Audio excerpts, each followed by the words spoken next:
I hereby sentence Mariam Sanda to death by hanging. The death penalty remains one of the most controversial aspects of Nigeria's criminal justice system. A legacy of colonial law, the punishment has long been seen as the ultimate price for taking a life. While it is still a legal form of punishment for crimes such as murder, armed robbery, and terrorism, the conversation about whether to abolish or retain it has generated fresh discourse, especially following recent events. First is the husband of late gospel singer Osinachi Nwachukwu, Mr. Peter Nwachukwu, who was sentenced to death by hanging 2 months ago. A judge convicted him of 23 charges in a case in which his late wife allegedly died from domestic abuse. Mr. Nwachukwu has appealed the judgment. There's the case of Sunday Jackson, a farmer in his 30s, sentenced to death for killing a herdsman during an altercation on his farmland. Jackson claimed he acted in self-defense following an attack by assailants on his farm. A huge outcry greeted this judgment. Besides, the trial was lengthy, taking 6.5 years to be concluded. To some, death penalty is a relic of injustice and should be abolished. It's about time we begin to have this conversation whether we still need to execute death sentences in Nigeria. Because if you ask me, death sentence in Nigeria has overstayed its usefulness. It's about time we move away from those kind of archaic and barbaric law. There's such a finality to it. The issue of the rights of a person, the most sacrosanct human rights that people have is the right to life. And once the life is taken, there is no remedy for that. For advocates of abolition, Nigeria needs a justice system that prioritizes reform, not revenge.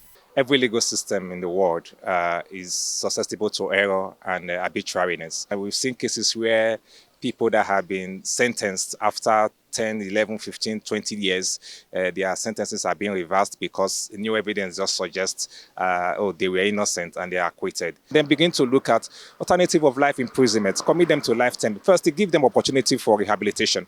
Across Nigeria, 3,757 inmates sit on death row, 82 females and 3,675 males. This represents 5% of the total inmate population. While human rights advocates pursue elimination of the law, some ordinary Nigerians think capital punishment is a weapon of justice. Should not be abolished. Because even the Bible says that any person that kill another person, that person also should be killed. So if you get mind to kill a human being like you, automatically you're supposed to be killed, else you will kill another person again. I'm for not abolishing it, for keeping it. Because if someone kills somebody, just keeping the person alive may not really solve it. And my reason telling you that is that you may say you want to keep a person alive. What about the trauma that's caused to the victims and the family that have been affected? I don't want them to abolish death penalty. For instance, if you abolish death penalty, people will not be afraid any longer. But when you see them sentencing, death sentence, for criminals, that's what I want, death sentence. By the day you on your TV, they say they have sentenced such people for crime. Tomorrow, nobody wants to die.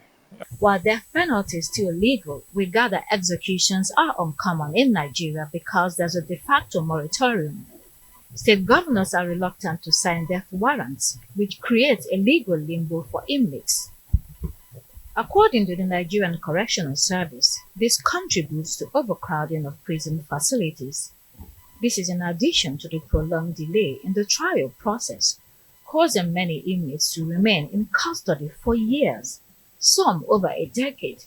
When Arise asked the Correctional Service for a reflection on the matter, the Public Relations Officer Abubakar Omar spoke of the psychological impact on both inmates and staff.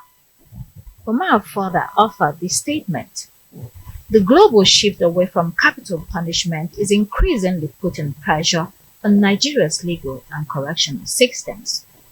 Many countries are abolishing the death penalty or instituting permanent moratoria, and international human rights organizations continuously lobby for Nigeria to follow suit.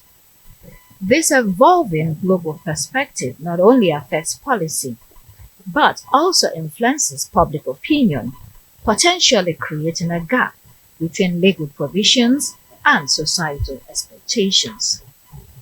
While inmates await their fate, Arise learned that the correctional services has shifted to helping them to learn skills, improve their self-esteem and mental well-being, as well as prepare for constructive roles in society.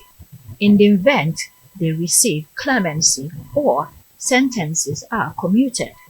This, Umar says, helps to reduce tensions within the correctional environment as it channels inmate energy to positive activities.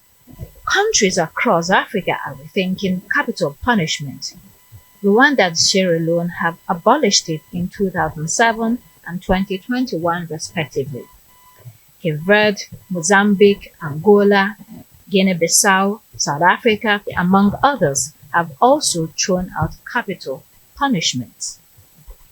As Nigeria grapples with rising crime and calls for judicial reform, the fate of the death penalty remains uncertain.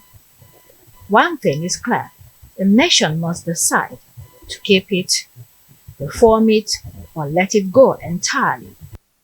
Constance Ikoku, Arise News.